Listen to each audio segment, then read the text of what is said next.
O Brasil também continua esperando a liberação da exportação de 2 milhões de doses da vacina de Oxford AstraZeneca, que estão na Índia.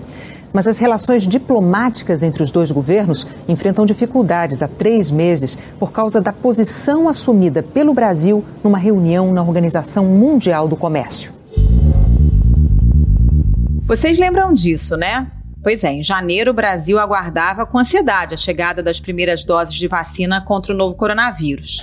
Depois se descobriu que o principal motivo para o atraso da entrega das doses, na verdade, era que pegaria mal para a Índia exportar vacinas antes mesmo de começar a imunização dos indianos. Porém, esse embaraço diplomático de fato existia e existe até hoje. A África do Sul e a Índia apresentaram um pedido ao Conselho de Propriedade Intelectual da Organização Mundial do Comércio para suspender temporariamente os direitos de patentes de insumos e equipamentos médicos para combater a Covid, até que a maioria da população mundial estivesse vacinada. O pleito conta com o apoio de outras 55 nações pobres ou em desenvolvimento. No último dia 15, um grupo de 60 ex-líderes mundiais se associou à iniciativa e pediu ao presidente americano Joe Biden que apoie a quebra de patentes. Mas o governo Bolsonaro é contra. Se alinhou a países ricos como os Estados Unidos, o Reino Unido e a Suíça, sede das indústrias farmacêuticas, que são interessadas na manutenção dos direitos de propriedade intelectual sobre os seus produtos. Os laboratórios sustentam que sem um investimento em inovação, seria impossível produzir, por exemplo, as vacinas contra o novo coronavírus em menos de um ano, que foi um tempo recorde. O argumento dos países desenvolvidos é que as patentes são importantes para incentivar a pesquisa e que aí a quebra delas poderia desestimular investidores privados. Alguns especialistas acreditam também que a curto prazo isso não ia resolver a escassez de vacinas nos países pobres, porque tem também uma defasagem grande de tecnologia e de insumos. E diante do impasse, o Brasil passou a defender uma proposta alternativa para que a Organização Mundial do Comércio mobilize as nações para acelerar a capacidade mundial de produção de vacinas. Mas será que esse plano é viável?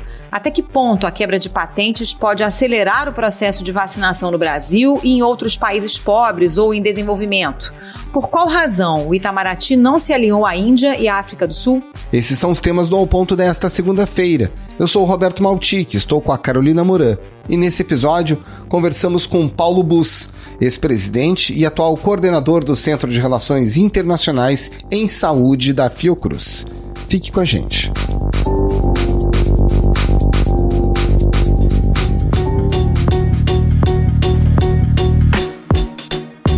Dr. Paulo Bus, para a gente começar, como é que funciona o direito à propriedade intelectual de vacinas e medicamentos? Bem, funciona igualmente para todos os produtos na área da saúde.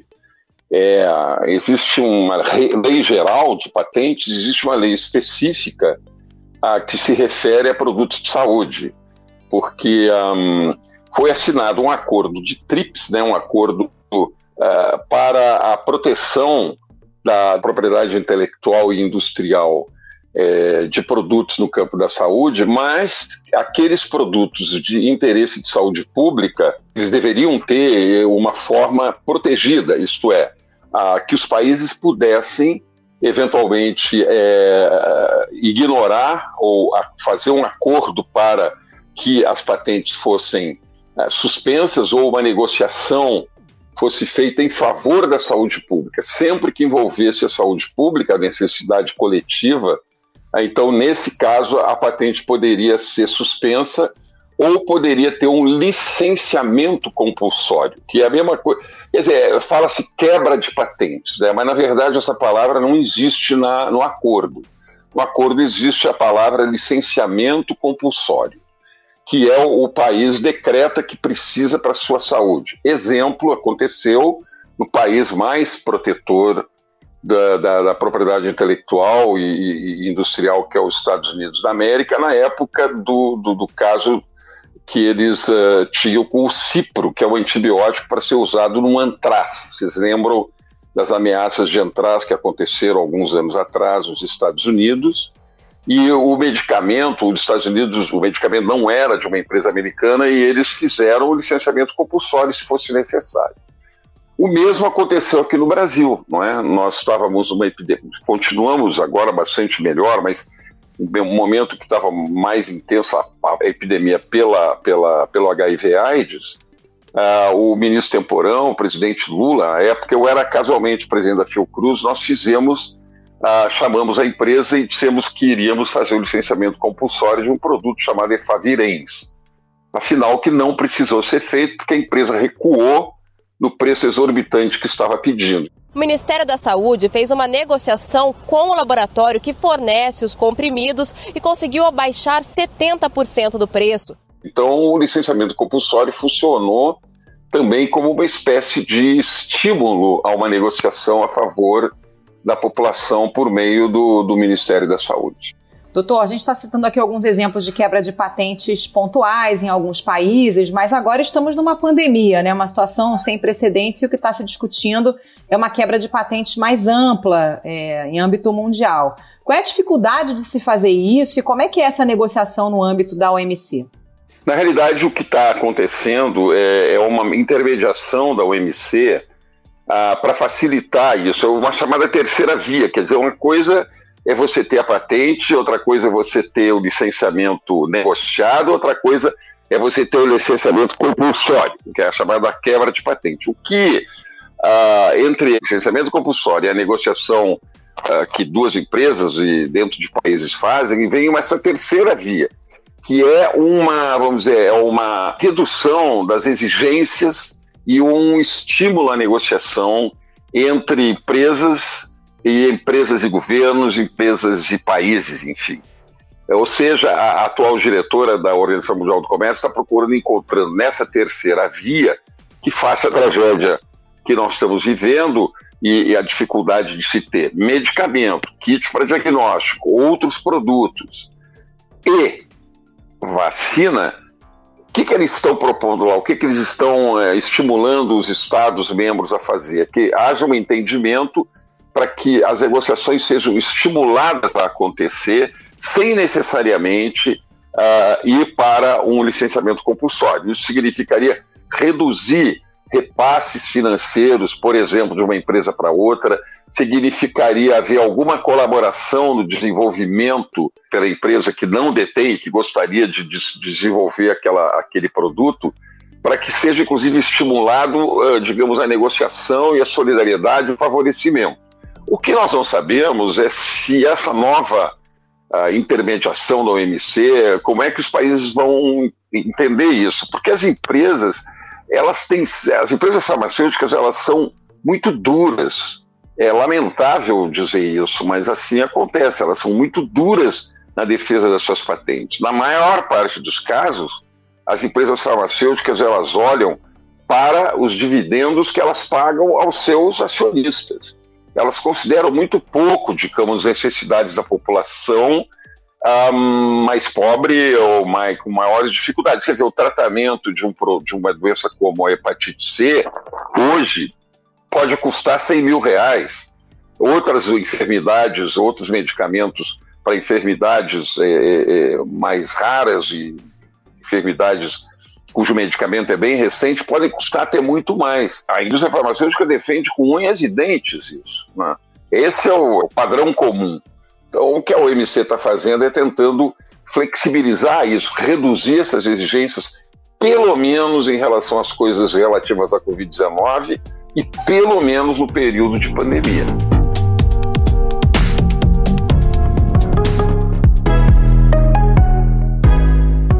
Bom, agora, isso é um embate que ainda não terminou, né? Pelo menos até julho não haverá nenhum tipo de decisão sobre isso. Agora tem uma questão prática que corre em paralelo.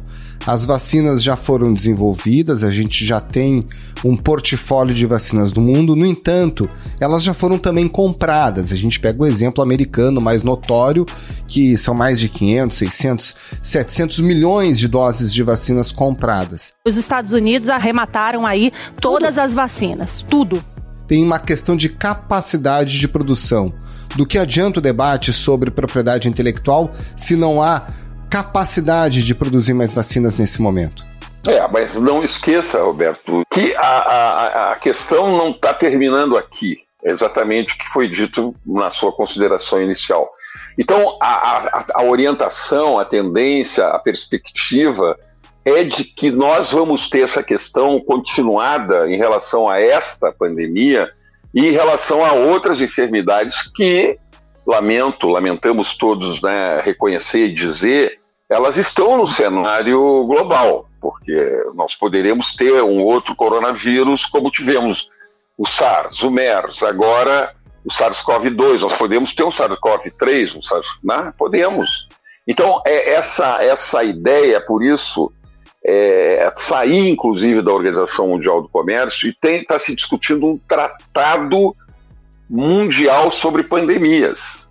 Esse tratado mundial, 25 países, né, apresentaram uma ideia de que na Organização Mundial da Saúde se pudesse, e a própria Organização Mundial da Saúde está envolvida com isso, se pudesse assinar um acordo de que, ao surgir uma ameaça global, indiscutivelmente reconhecida por todas, e todos, né, os países, que é o caso da Covid-19, que esse tratado ele considerasse já antecipadamente todas essas coisas.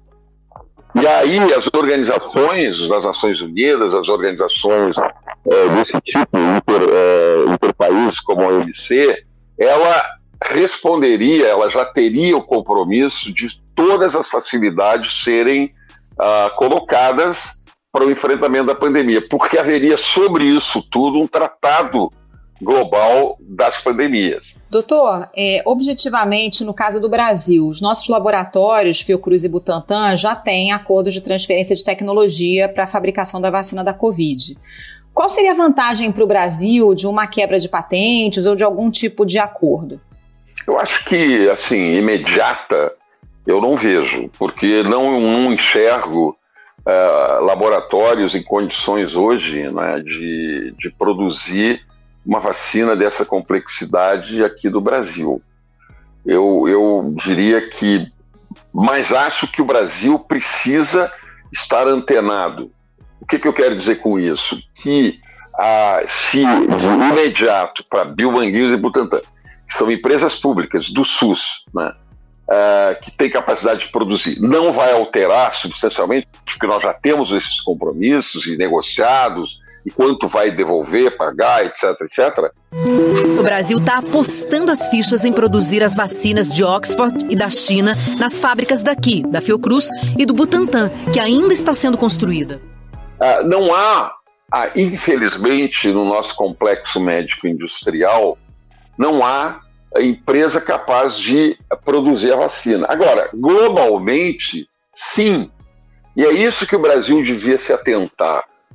Porque ele também pode se beneficiar, por exemplo, da capacidade tecnológica da Índia. A Índia tem 6 ou 8 institutos, como o Serum Institute, que está fazendo o IFA, por exemplo, e também a vacina pronta da AstraZeneca. Então, a Índia tem outras e provavelmente a Índia já domine, já conheça, já está perto de chegar numa vacina por RNA mensageiro. Mas ela pagará muitos royalties muito altos se ela não conseguir esse licenciamento. Então, é claro porque que a Índia está querendo e propôs isso honestamente, né, a OMC. Eu acho que o Brasil, que pertence a BRICS, que faz parte de BRICS, né, desde que nós superemos esse rechaço à globalização, esse rechaço à cooperação internacional, o Brasil precisa voltar à sua política e apoiar essa iniciativa da Organização Mundial do Comércio, lá na Organização Mundial do Comércio, porque ele vai se favorecer. Tanto nós poderemos ser favorecidos ao mais tempo, com o decorrer de mais tempo, não talvez imediatamente esse ano, mas se a Índia produzir vacina que a Pfizer, por exemplo, a Moderna, produzem de RNA mensageiro a um preço de $30, $40, os indianos poderão produzir a menos de 10. Então o Brasil pode se beneficiar comprando essa vacina. Mais gente na Índia vai poder fazer a vacina, outras empresas chinesas. Os chineses também estão com essa tecnologia do RNA mensageiro bastante próximo de obter uma vacina dessa. Esse é o futuro, na verdade, segundo os técnicos, né? O futuro das vacinas está nessas tecnologias, como, por exemplo, dessa de genética do RNA mensageiro. Então, acho que se o Brasil quisesse beneficiar ele no futuro e beneficiar hoje países em desenvolvimento, numa ideia sólida e solidária de cooperação Sul-Sul, estaria na hora do Brasil mudar de posição e apoiar essa reivindicação. Do ponto de vista prático, assim, tentando buscar elementos para falar da chegada de vacina para essa ou outras doenças rapidamente, o Brasil se colocou contra o interesse da Índia e da África do Sul, ponto. Isso já está demarcado. Aí a OMC busca uma terceira via. Aí os frutos dessa terceira via podem beneficiar, como o senhor mencionou, países como a própria Índia. O Brasil pode ser prejudicado no futuro por essa posição tomada? Os países são muito pragmáticos, né? Os governos, eles são muito pragmáticos nas ações diplomáticas e muitas vezes previsíveis, não é? Essa posição da Índia e da África do Sul é a mesma posição que o Brasil sempre teve. Quem mudou foi o Brasil, não é? Os representantes do governo brasileiro se manifestaram dizendo que não estavam convencidos que a suspensão dos direitos de propriedade iria garantir a nós um aumento significativo de acesso aos produtos. Eu acho que o Brasil devia mudar a sua política externa, voltar ao leito da tradição mais brilhante do Itamaraty, né, que nunca usou elementos ideológicos para acabar fazendo um confronto com países que são grandes parceiros brasileiros, a Índia e a China, não só em BRICS, mas também no bilateral. A China é um grande... Por que nós abrimos um contencioso com a China de caráter ideológico? Não é nem um contencioso comercial, contencioso econômico, é um contencioso ideológico. E foi o corpo diplomático brasileiro? Não, foi o resíduo político no Itamaraty, eu diria, né? E do Palácio do Planalto. Então não é possível que nós continuemos com esse tipo de visão. É preciso não colocar a ideologia na frente dos interesses sociais e econômicos do país e da nação, porque em última análise o povo brasileiro acaba sendo prejudicado.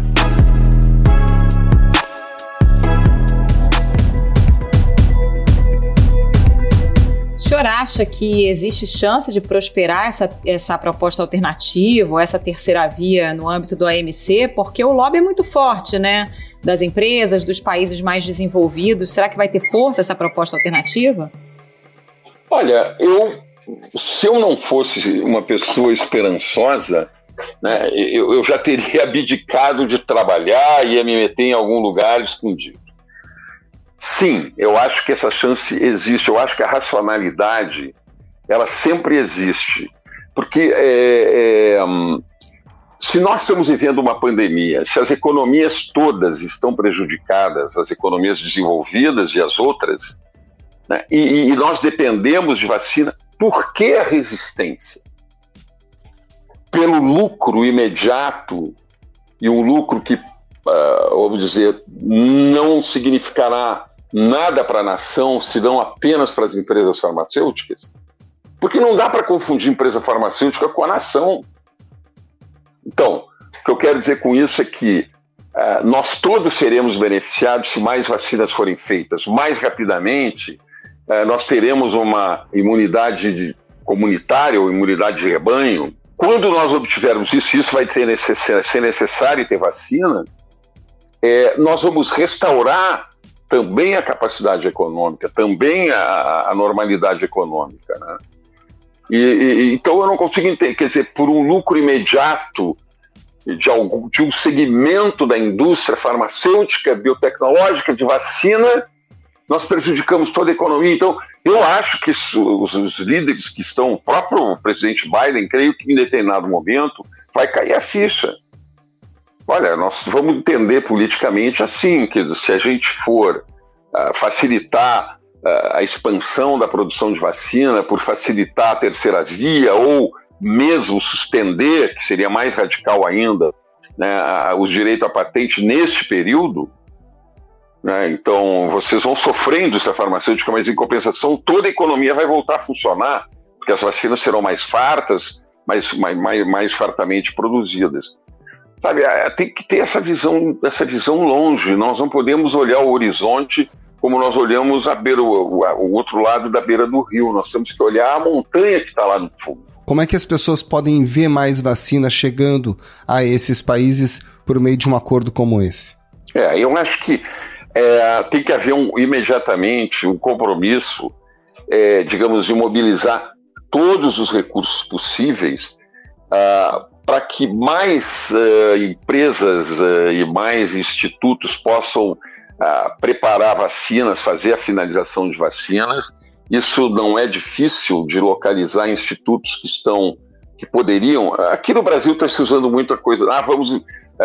Vamos estimular que as empresas produtoras de vacinas veterinárias. Ora, as exigências para vacina veterinária e para vacina humana são muito diferentes. As exigências são muito diferentes. O grau de sofisticação de uma empresa de vacina humana é muitas vezes superior a uma vacina veterinária.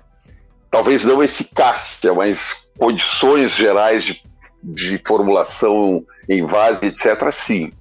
Então, se nós garantirmos, estimularmos que mais institutos, inclusive alguns que foram ativos, estão fechados, né, e facilitar, digamos, que empresas que estão estabelecidas possam, no caso, basicamente, são dos tigres asiáticos, digamos, basicamente a Índia, a própria China, que supere essas diferenças ideológicas com os Estados Unidos e possam receber mais empresas, e eles têm muita capacidade de reação.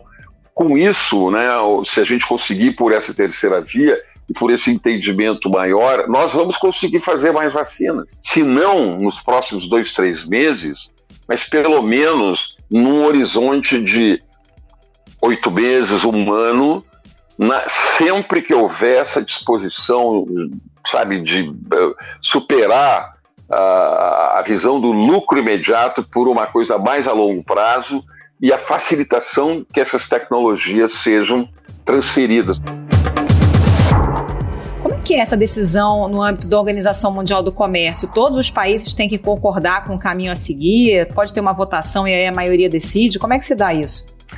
Não costuma ser por votação.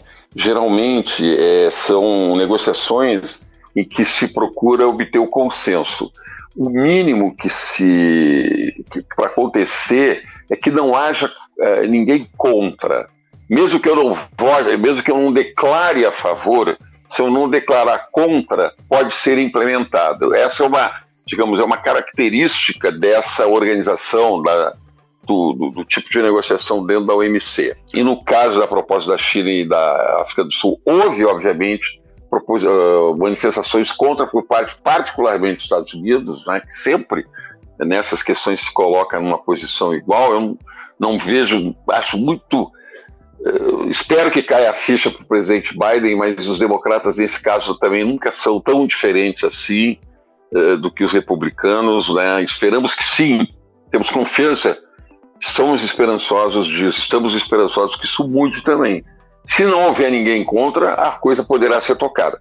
E eu insisto, essa terceira via pode ser que ela satisfaça aos Estados Unidos, que quando se manifesta, arrasta consigo a Austrália, geralmente, Japão, Coreia, a União Europeia menos, mas pelo menos Japão, Austrália, Coreia, Estados Unidos costumam operar juntos nesse processo da propriedade intelectual. Pelo menos na OMS, quando eu participei das negociações, eram os 4 grandes, digamos, de um lado, e o Brasil do outro, né? A gente lá correndo, brigando, junto com o Quênia, com a União Africana, enfim.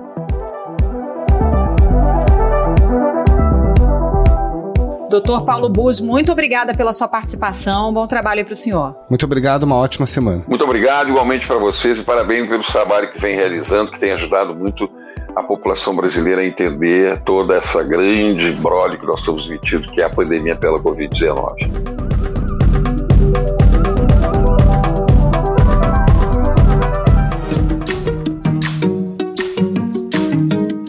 E Esse foi o Ponto de hoje, o podcast diário da redação do Globo. Nessa conversa a gente conta com a participação de toda a equipe do jornal, as mesmas pessoas que levam até você informação e análise de qualidade todos os dias. Quer saber mais? Assine o Globo. Acesse assineoglobo.com.br e confira todas as notícias e reportagens especiais. A produção foi do João Pedro Fragoso e a edição é do João Guilherme Lacerda. Tchau. Até mais.